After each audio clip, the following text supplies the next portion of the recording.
Welcome everybody back here at Veil of Sound. The Sunday after Roadburn, we need something to relax and cool off after all the stuff that we've seen in Tilburg. So I thought, okay, let's choose one of those very nice, very elegant art pop bands or art rock bands, however you want to call it. So I'm very, very happy to have two of the gentlemen from Atsuko Chiba here on the show. So guys, thanks for joining. Yeah, thank you for having us, man. So first of all, maybe you introduce yourself and say what you both do in the band so that everybody who is not following, unfortunately and unjustifiably not following Atsuko Chiba from all the way back from Trace up to now, knows what you do. Go ahead, Dave. My name is David. I play bass and do some backing vocals in the band. My name is Karim. I play guitar, synths, and vocals. But Karim, are you the lead vocalist nowadays in Atsuko Chiba? Yeah, I guess it got there somehow. Yeah, at this point, I mean, I don't really like the connotation of that, but yes, that's what's happening right now. We've reached that point. We'll come to that in a moment. As usually, we stick with the structure. The first thing that we do here is the pluck of the day. All three of us will pluck one, and I will start to also give you another moment. A band from England that was pretty big, I think, like 10, 15 years ago, and that now not enough people are talking about, was Doves. A very, very cool, I would also say art pop band. And if you want to check out one of our records, Kingdom of Rust might be one of the finest records of the early 2000s. So let's go alphabetically. David, you can pluck a band that you're not in. I'll say a band called U2, which is basically it's a collaboration record that some friends of ours from Montreal did with an artist from Austin, Texas. It's a band called You Do Right and a band called Population 2. Collaborating together, both bands, with an artist called Nolan Potter. And they just released kind of like a live improvised style record on the same label as us called Mothland. So that's definitely something that people should check out. It's very cool. If you're into like definitely psychedelic, krautrock, rock, experimental, long, jammy songs. Fun stuff. Yeah, I was gonna say a band called Sanam from Lebanon. I don't know how to describe the music other than it's kind of like it has an Arabic influence, yes, but it's like a kind of psychedelic, slightly post-rocky type band, and I just discovered them like maybe in the last 6 or 7 months. And I think they're really great. And they put out an album a few months ago. They have 2 records, and I think it's definitely a band worth checking out. I think it's really interesting in the way they compose the music. I think the sounds are incredible and the arrangements are really cool. So so Sanam from Lebanon, I think I would recommend. They released through Constellation, if I remember correctly, didn't they? That's a good question. I'm not sure. I'll look it up, but I'm pretty very good record, definitely. That's a cool little Montreal connection there. Yeah. We'll come to Montreal. So I think there's something in there that we should talk about. Listening to your new record, your now self-titled record, the 4th one that you have been doing, and now you decided to release a self-titled record, which in itself is always something that a lot of bands are careful about. Listening to the new record, I had the feeling as if there were 2 poles that I would like to place it in between. And one of them is krautrock in a way, and the other is definitely art pop. Would that be 2 poles that you would be comfortable to be placed in between? I mean, I guess so. Like, it's not really something that we're very conscious of while we're writing music, to be honest, because like our tastes are always quite like eclectic, and between the 5 of us, like we all kind of agree on similar things at some point, but we all like so many different things, and I think it's the amalgamation of that kind of like ends up seeping into like the music that we write, you know. So Yeah, that's cool with me. If that's what makes sense to you, then that's good. I It's agree. interesting. Yeah, Karim, you go ahead, please. No, no, I agree. I mean, it's if I think it does live in those worlds. I can definitely see where you're coming Mhm. from with that, And I think there is influence from what we were listening to probably when we were making the record. There's probably a lot of influence from that. So, yeah, to me it makes sense. And we have to get the elephant out of the room. All of a sudden, Atsuko Chiba is a singing band. How did that happen? Oh man, slowly over the course of the last like 10 years, basically. It started with one verse and one song, and then now we're here at the new record where there's this pretty much singing throughout the entire album. I think it's something we just naturally felt towards, and it just kept happening, and I think it was something that we felt was right in the moment, and it was good for this. It was right for this record. Maybe the next record there'll be less singing. I don't know, but. I think it was really a natural progression because for me personally, like I only started singing or any doing anything out of necessity because we always kind of wanted some vocals here and there, and I don't really consider myself a singer. I'm not like trained. I don't really have like I'm not.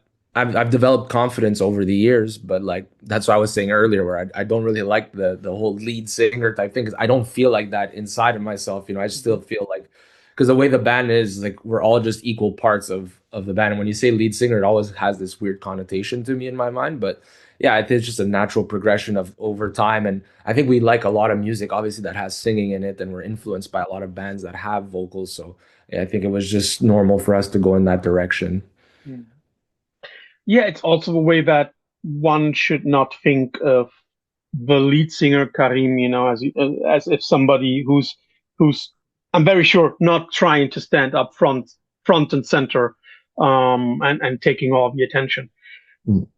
That is also audible in the way that you use the vocals. There are lead vocals, but there are also parts which are chanted, are sung in the background by a lot of the other members.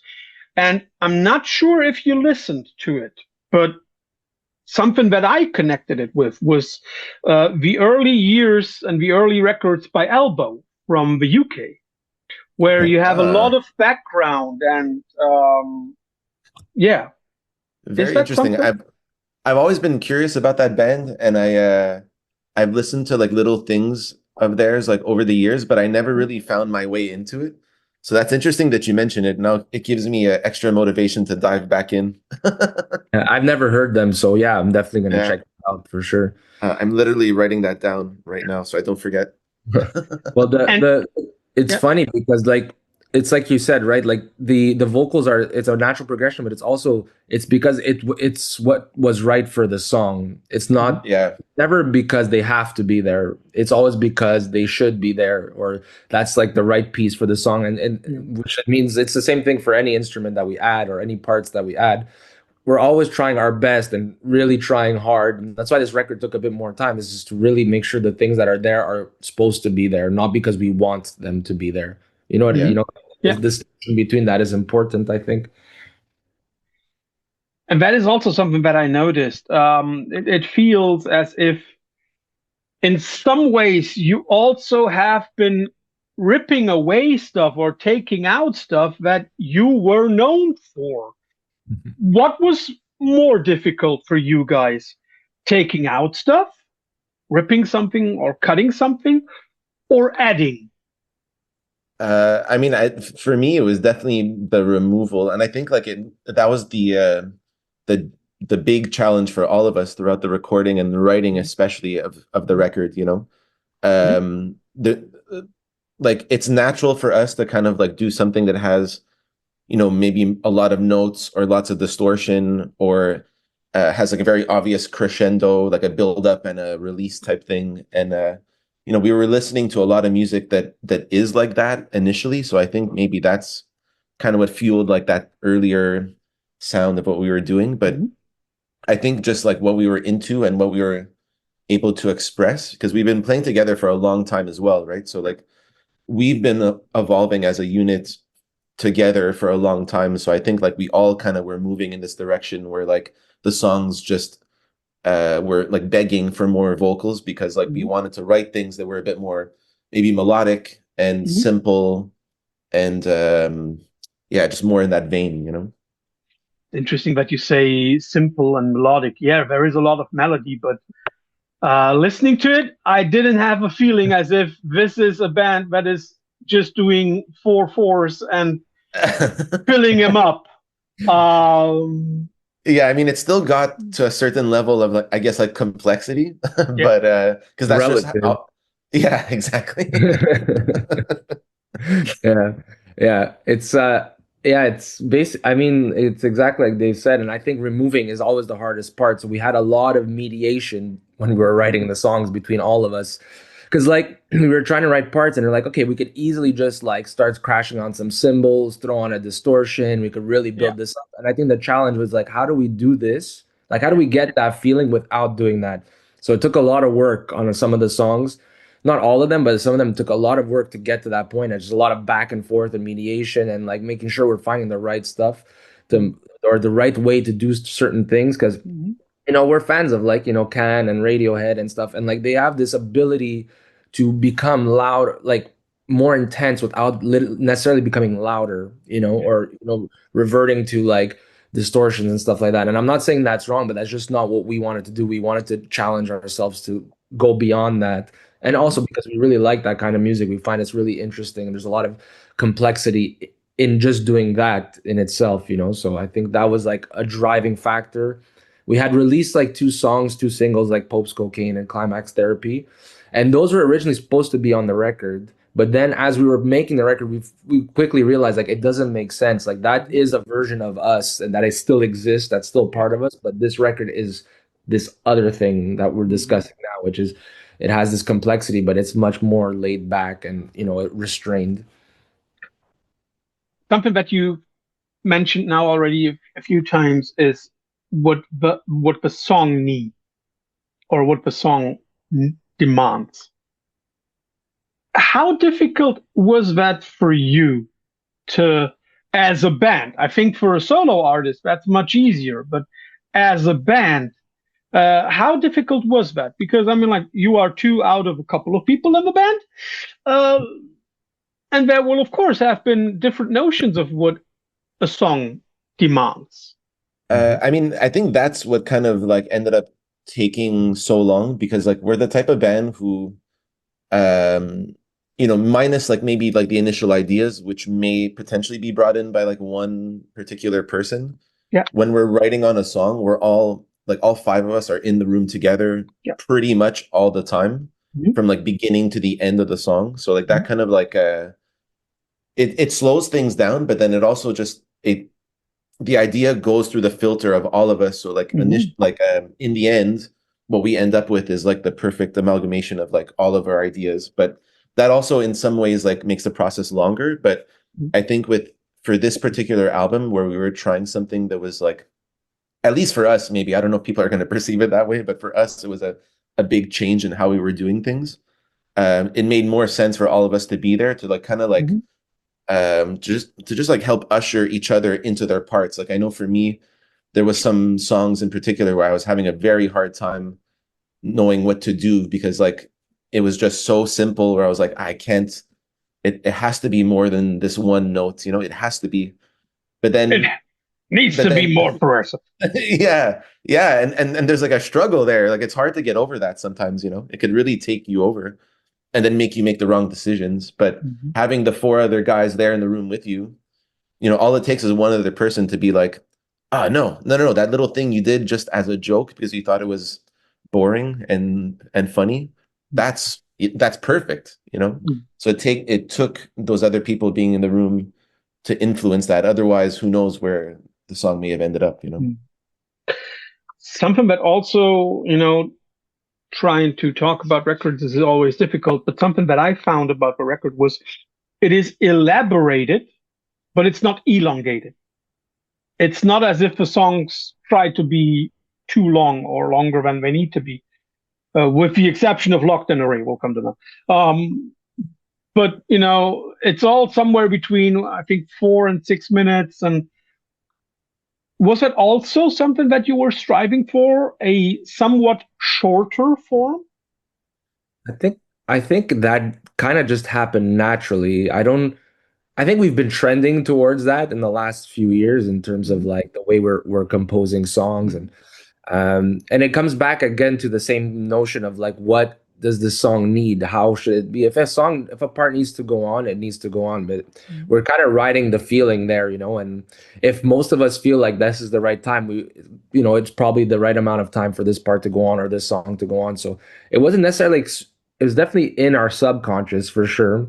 But we weren't necessarily trying to be like, hey, we need to make this like 4 minutes, 6 minutes. We never do that. We Yeah, just yeah. try to follow the flow of what the song is, and the song kind of tells you, if you listen closely, it tells you what it needs, and it Mhm. tells you that this should end here, or this should go further, or it's not, it doesn't, this is not dragging on, or this is dragging on. We should cut this, and so there was a lot Mhm. of that happening too. But again, the same mindset, and I think, like Dave said, having all of us in the room, having all these different perspectives, and over the years we've gotten really good at communicating with each other and making our ideas as clear as we can. So that helps a lot. So we're able to mold that, and that's kind of, this is the product of that.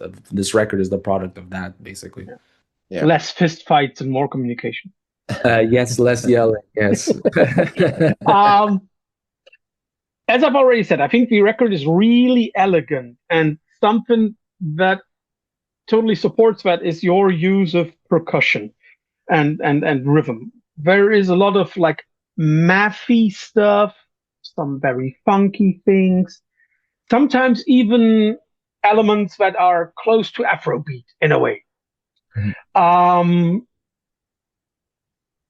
again, who comes up with those things? Who is the one who says like, oh, this needs a little sparkle here or there?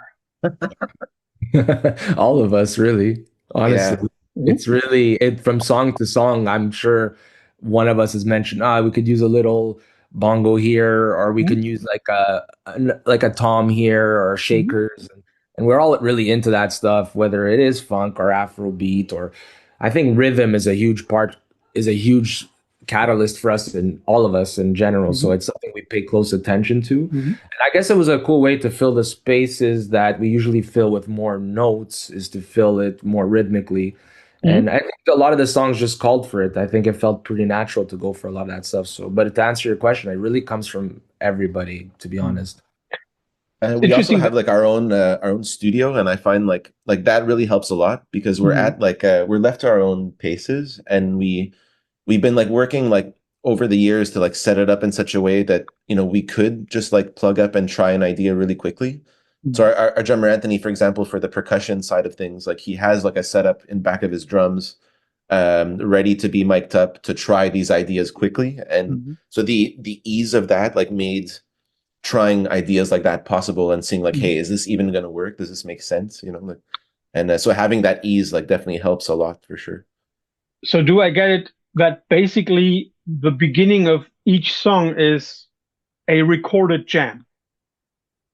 A lot of Uh, it, a lot of this yeah, record, that's for sure. Not all the songs, but a lot of the songs came from like Future Ways and Pretense. That was like basically an entire jam. That's how the song came about. So like it's kind of like 70-30. Maybe some of the songs like yeah, were like the riffs had come in a little earlier, but in general this was the first record where we fully went full out and like mostly used jams, which is not something we did too much of before. It's happened, but it Mhm. not too much. it's funny because the band kind of started that way, where like the way we were writing music was really only about the jam pretty much until like maybe Jin or maybe even Trace potentially, where like it became like a lot less of that and more of like a working out a demo or whatever. But in some ways it's like kind of like a full circle kind of thing where it feels like we're back to just like trying things in the studio and not really like um like anybody could pick up any instrument and have an idea and put it down, and that's the part that ends up on the record type of idea. Interesting that you say like everybody on the older records. you also very often had musical guests. On this one, there are none. Yeah. Again, a clear made decision or something that came because none of the songs demanded, for example, a string or a trombone or something like that. I think we always consider it. And I think at the beginning of some of the process of some of the songs, we were thinking, oh yeah, it would be cool to like to have strings in this section, have another vocalist. And I think as the songs were progressing and like we were finishing them, because the way we wrote them is that we would write them, record them, and finish them, and then move on to the next song. And Mm-hmm. as we kept completing songs, we just felt like, oh, this actually just feels right. I don't think it needs more density, and I think we've done a lot of work on it already. So it didn't really demand of it. We obviously love working with other people. It just, like you said, I think it just the songs didn't require it this time, and I don't think any of us felt so strongly about it that we want to go down that road. So it ended Mm-hmm. up being the way it was. So it really is just us, like, which is nice too. And at the same time, of course, this lack of guests makes the songs, in a way, easier to perform, right? When you do them live. Somewhat. Some, Well, not all of them. that's interesting that you say that, because we all play in a different project together. Like Karim's solo band Boutique Feelings is basically all of us with our really good friend Vanessa. And for that project, we use like a very specific type of setup where we're using like tracks and things like that. Mhm. And we wanted to see if we can kind of use not the exact same approach, but like a similar concept in terms of like maybe using some like bringing back some of the things that we did on the record that are key to the song, not like something that is like very obviously played, but textures and things like this. Mhm. So we started incorporating that and playing some of the new songs, which we had a couple of shows recently, like really not too long ago, where we were trying some of the new material. So it's been fun to kind of like learn how to play them, because they do require like a bit of a different approach when playing them live. And it's working out so far, so we're pretty happy about that. Mhm. And then there is something that one probably does not recognize at first when only listening to the record. There is some real depth to the songs, and it seems as if some of the major themes on the record is the dichotomy between reality and construction, like what is real, what is constructed.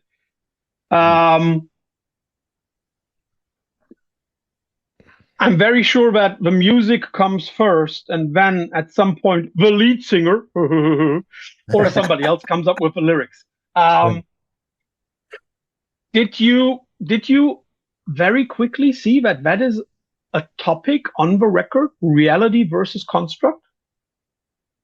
Um, I don't know. I don't think so, actually, to be honest. I mean, lyrically, again, I think like I only I don't know if I necessarily I never really write lyrics with an intention in terms of Yeah. like I want to say something. Mhm. A lot of the times it kind of stems from like I'm trying to create melodic patterns or rhythmic Mhm. patterns that fit, and then kind of the words start coming out. And then usually what happens is like when we're writing about the record after, like we're asked to describe the songs and the lyrics, and then I reread them and I'm like, oh yeah, okay, maybe this is what was happening there. And I mean, this idea of like this dichotomy of construct and reality, I think is has always been present in Mhm. in the work that we do. Mhm. Kind of live in this kind of like surrealist type of world, Mhm. uh, and I think it has a lot to do with the way we view the world around us. And Mhm.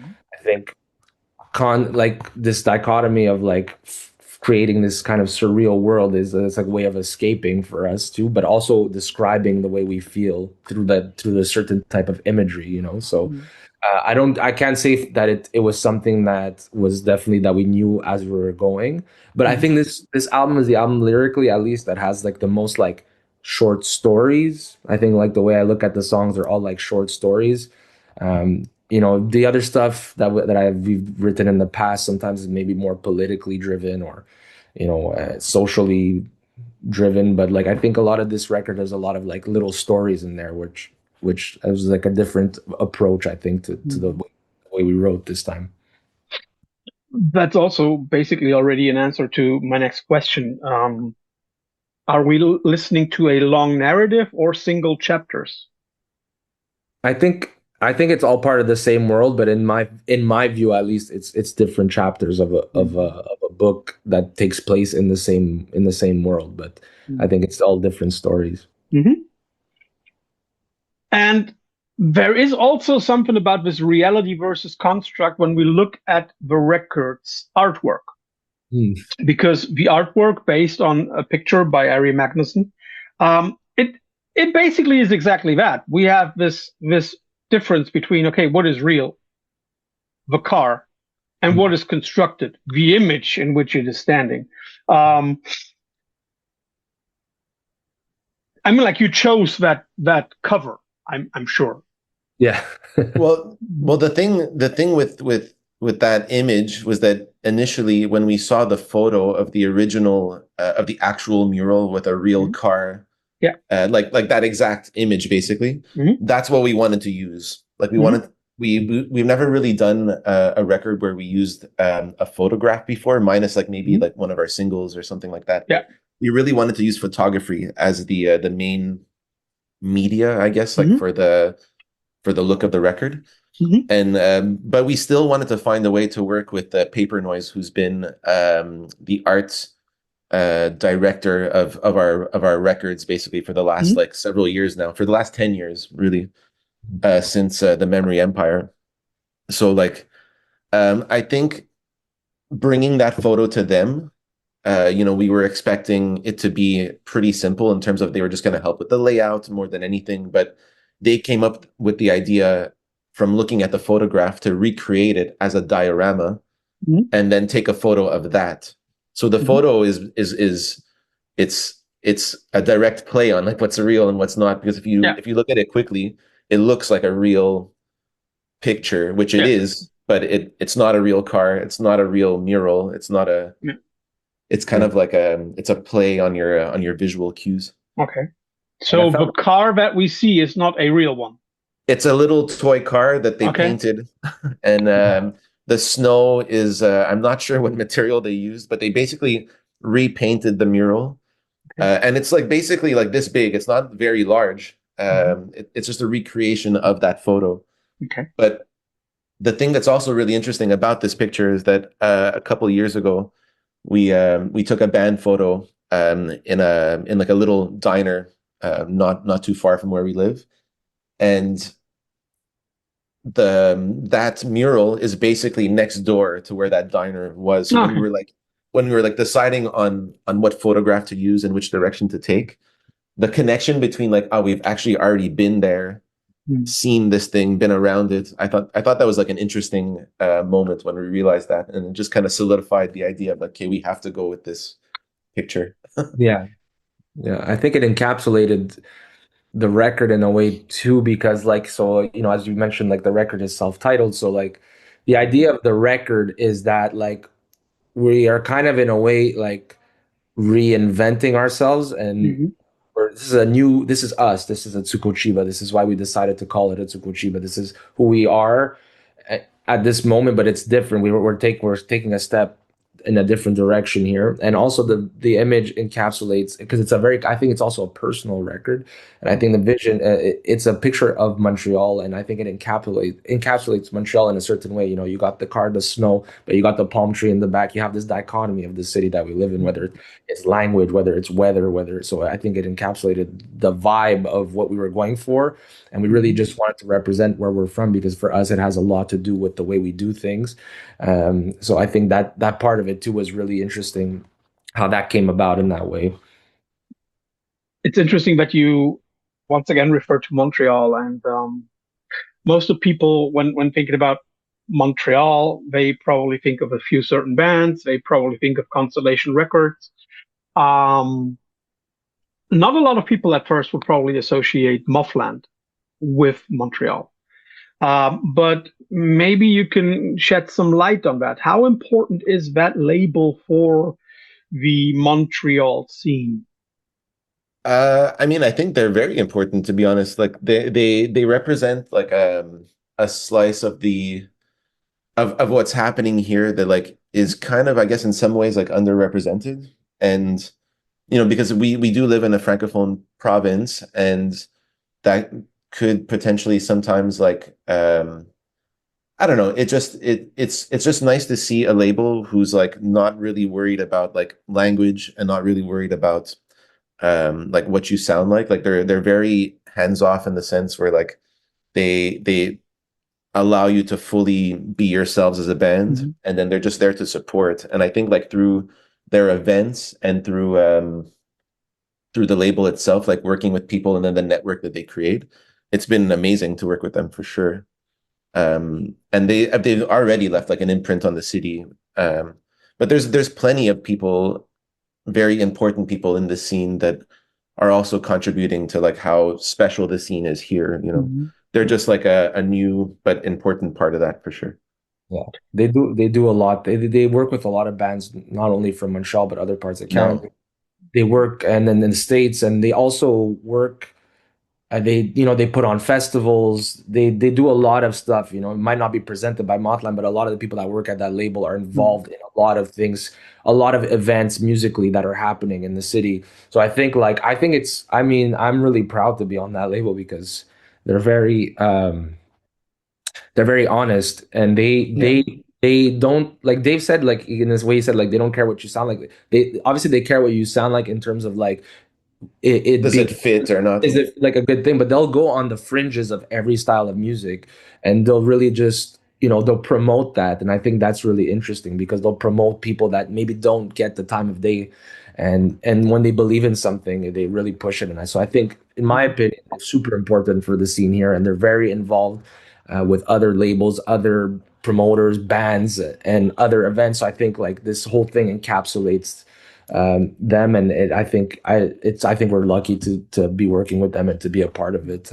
So it's a lot of fun. We love it.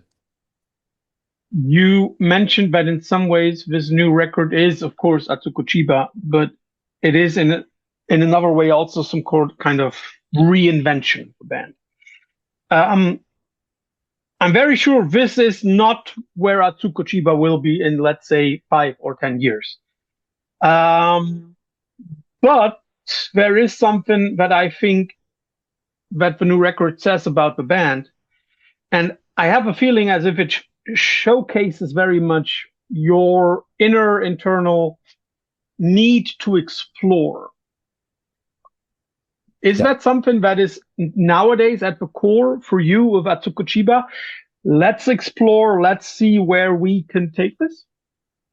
I think it's been the ethos since the beginning. I think Mhm. it just so happened the other records were maybe more closely aligned in terms of stylistically, but Mhm. we've never been afraid to explore.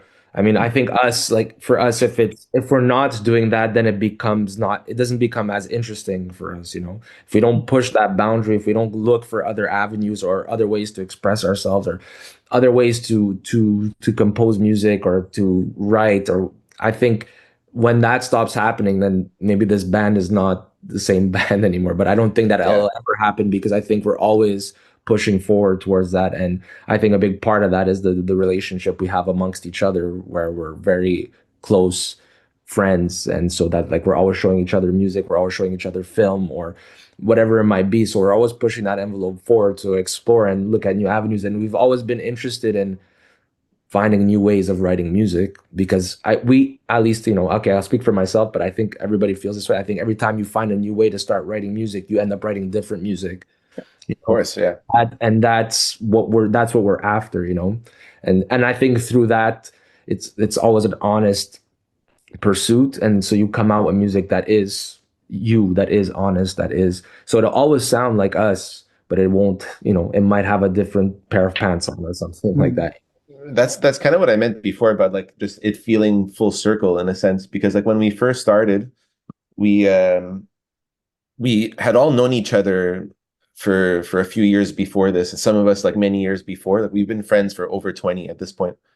But when we first started playing together, we went in to our first show without like really having any material or like not like concrete songs planned out. It was really meant to be this like improvised, off the cuff type of feeling, which like was so fun for us because it was the first time like kind of getting out of like the confines of our previous bands and trying something new for the first time. And it had its like little issues, obviously, because we went in like just kind of blind, but it was also so liberating and so much fun. And it was the spark that kind of like sent us off like to everything else we ended up doing up until now. And I feel like this record kind of almost feels that way in that sense, where like um we're doing that again, where we're launching ourselves into like this new territory which we're not super comfortable with, but we're learning to be comfortable with it, and we're moving faster at that now. Like back then, like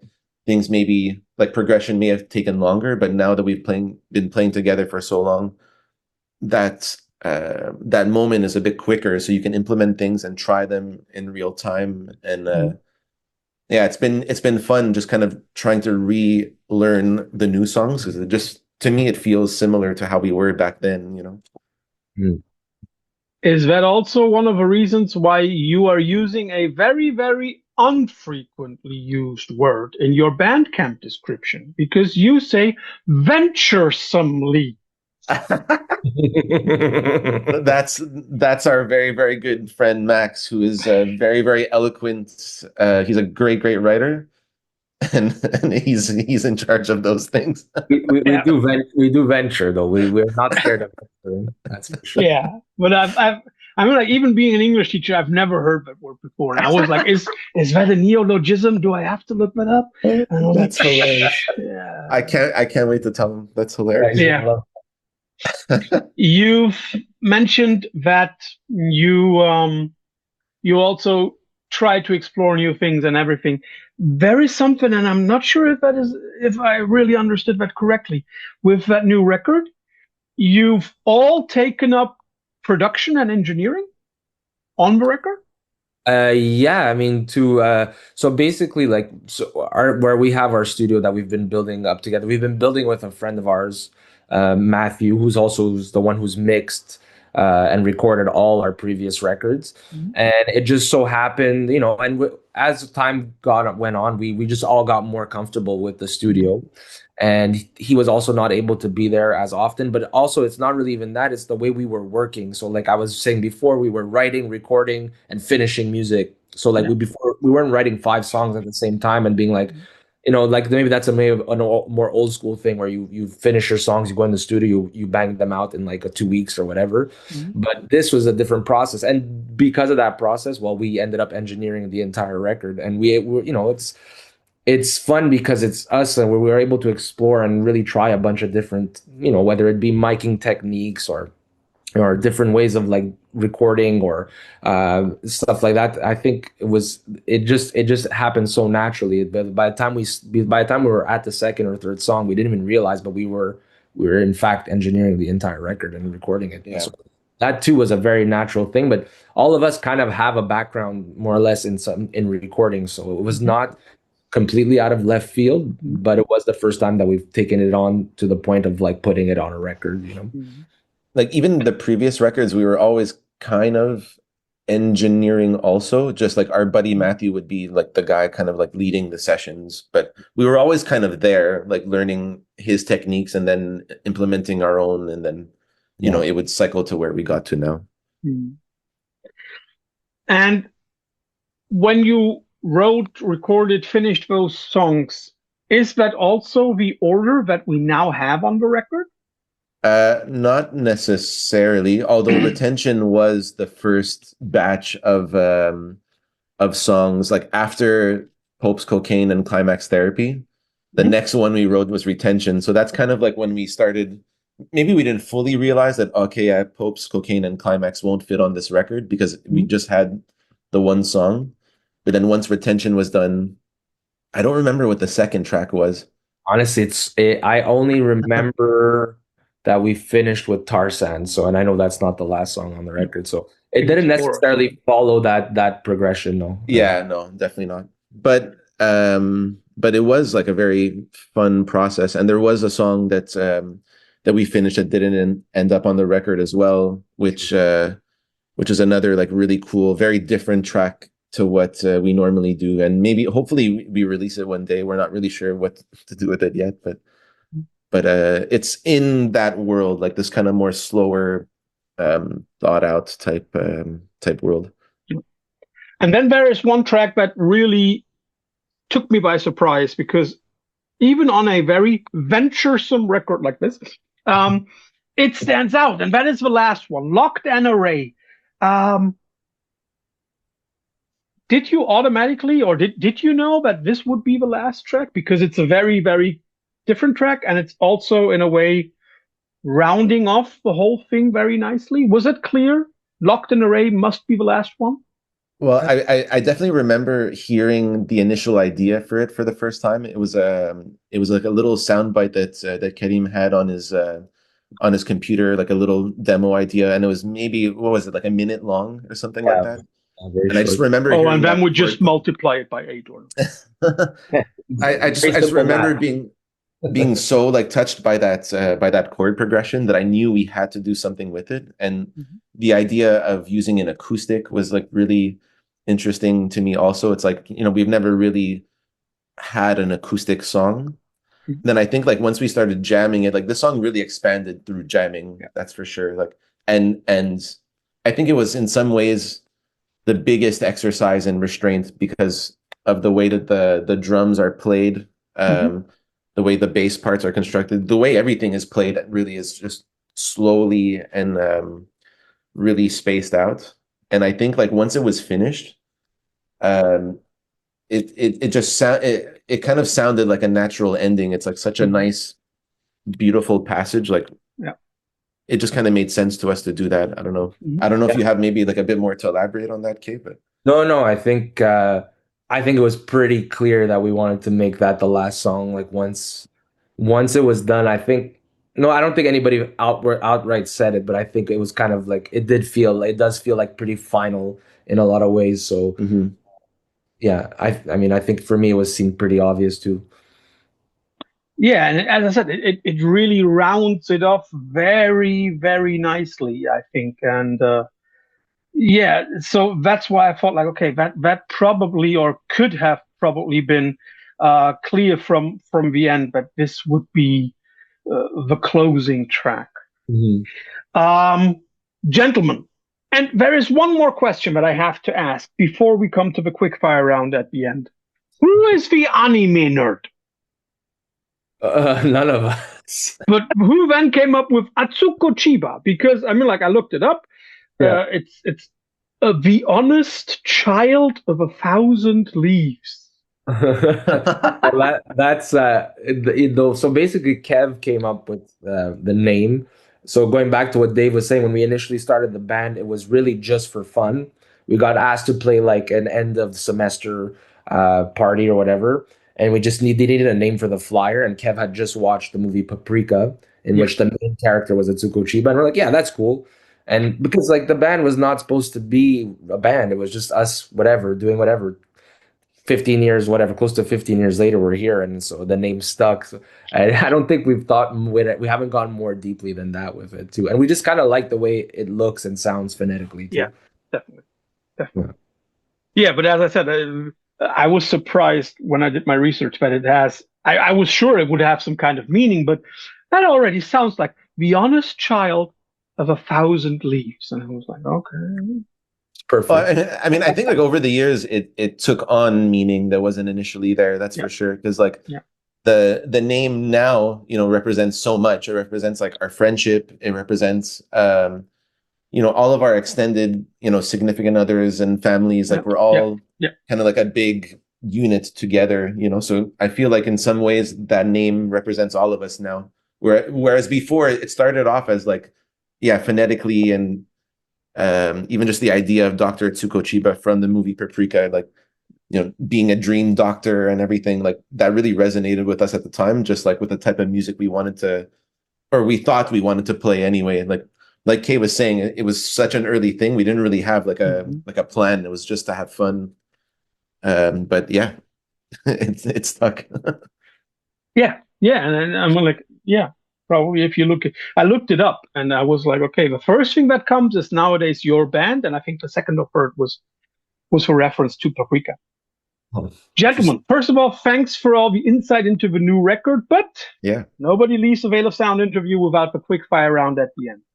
Okay. And as we've been talking about Montreal so much, and I hoped we would, I chose only things and bands related and connected with Montreal. Okay, cool. Let's start off with the giants of post-rock, Godspeed You, Black Emperor. I'll give you two records you have to choose between No Title as of February 13th, 2024, and I'll spare the rest, versus Hallelujah, Don't Bend a Cent. Hallelujah, all the way. I would say yeah, same for Is it that is the record with the 3-part bosses hang, right? Like is that the album I'm thinking of, or am I? Because that one is my favorite one. I always get their song titles mixed up, to be honest, and album titles. But Hallelujah for sure. That's like such a great fucking album.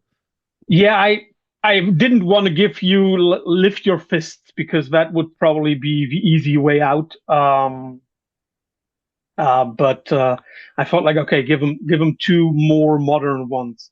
And I'm just I actually really like the modern albums, to be honest. Like I in some ways I like them better than the stuff that they released initially. Just because like, you know, it just sounds like a band that's been together for a long time, like doing their thing, you know. Yeah. So Hallelujah, Don't Bend a Cent is the one with the house on the cover. Yeah, exactly. Okay, yeah, right. Yes. Let's stick in that constellation realm for a moment. The Silver Mount Zion. He has left us and gone, but shafts of light, blah, blah, blah, blah, blah, blah, blah, versus 13 Blues for 13 Moons. My God, I haven't listened to Silver Mount Zion in a minute. I think it would be the first record if, hold on, I'm trying to remember now. Mm-hmm.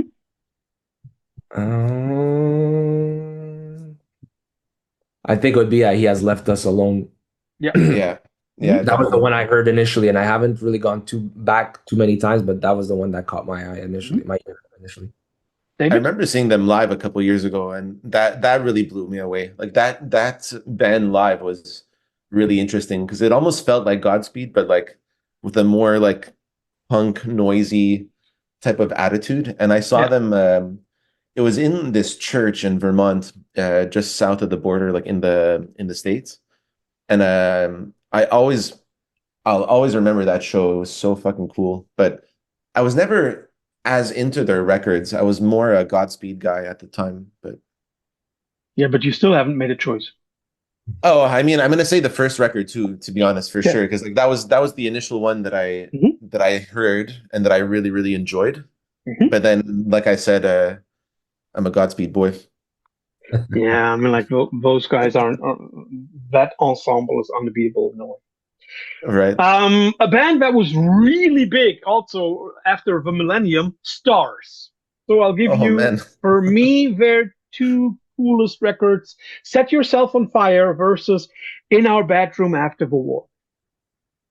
I mean, I'm going to be cheesy and say Set Your Stars on Fire. Like, it's just, I mean, that was their first record, and it's kind of the one that, like, in my opinion, like solidified like their legacy in a sense. Although like they did have good stuff after. I hate being that person to be like, oh, the first album is the best one, and everything after that sucks. But because that's not the case. But that album is very good for sure. Yeah, I'm gonna go with the same one for sure. A band but I didn't even know that was from Montreal, but I really like is Wolf Parade. Oh, yeah. So I'll give you Expo 86 versus Apologies to Queen Mary. I mean, Apologies to the Queen Mary. That's such a fucking great album.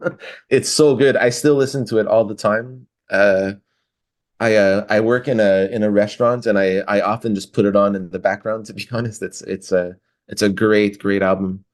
They too have released a lot of good records after that one, but that's still the one that left the biggest impression for me, for sure. I really don't listen to Wolf Parade much, so I'm gonna trust Dave on this one. It's good. The Besnard Lakes are the Dark Horse versus the Besnard Lakes are the Roaring Night. You know what? I was never like a big on that band, but I recently checked out their latest album that came out like not too long ago, and it's really, really good. It was one of my favorite ones that I remember hearing anyway. Like, and they're one of those bands that's like they're just so epic. Like when you listen to them, like there's this grandeur about them that's especially live too. Live, you really get that sense. But yeah, no, I'm gonna say the last one for sure. Okay. I say the Roaring Night. Yeah. Okay. I like these bands that you're finding, by the way. It's like they're not necessarily the obvious ones. It's fun. Patrick Watson, not originally from Montreal, but now residing in Montreal. Many people associate him with like his singles that are really, really good. But I, of course, chose two albums: Wooden Arms versus Adventures in Your Own Backyard. I'd go with Adventures in Your Own Backyard. I think that's the one I know the best. Yeah, I'm gonna go with the same one too because I don't know the rest of his stuff super well, but I do know that record. Yeah. I have two more. Also, again, an artist not originally from Montreal, but now residing in Montreal is Backwash or Back X Wash. Yes. So I'll give you one of her earlier records, Black Sailor Moon versus the latest one, Only Dust Remains. Only Dust Remains. Yeah. Not that the other ones aren't good. It's just I really connected with this record a lot. That was one of my highlights last year. Yeah, definitely.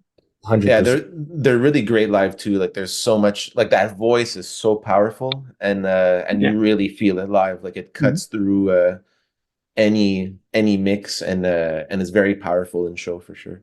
Yeah. And maybe, I'm not sure, but maybe one of the best-selling artists from Montreal is Arcade Fire. So I'll give you The Suburbs versus Funeral. I'm gonna say Funeral, I think. The Suburbs for me. Really? Yeah, hey, the first one where they disagree. Hey. Interesting. I mean, honestly, both are great though. That's the thing. I was just going beyond feeling. I'm just remembering like when I heard that record. I'm just gonna trust that. Yeah, of course. So, gentlemen, thanks for your time. Thanks for the insight into the new record, into the self-titled one for everybody. It was released 2 days ago. If you haven't listened to it yet, pick it up. It will help you with any post-road burn blues. We all feel that.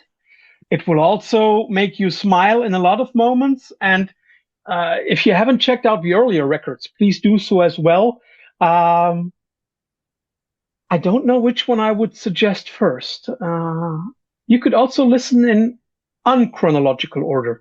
So, because you will have a lot of things to discover. That's up to those two gentlemen and their bandmates. So thanks for your time. And one of you gets to say the last famous words. For Dave. Just want to say thank you for checking this out, and our record comes out on April 24th, so stream it wherever you'd like, and buy an album if you're ever so inclined. Our big goal is to come to Europe this year or next, so definitely look out for us for sure. Would be awesome. So guys, enjoy the rest of your day. Thank you. Thank you for having us, man. Bye. Thank you. Good day.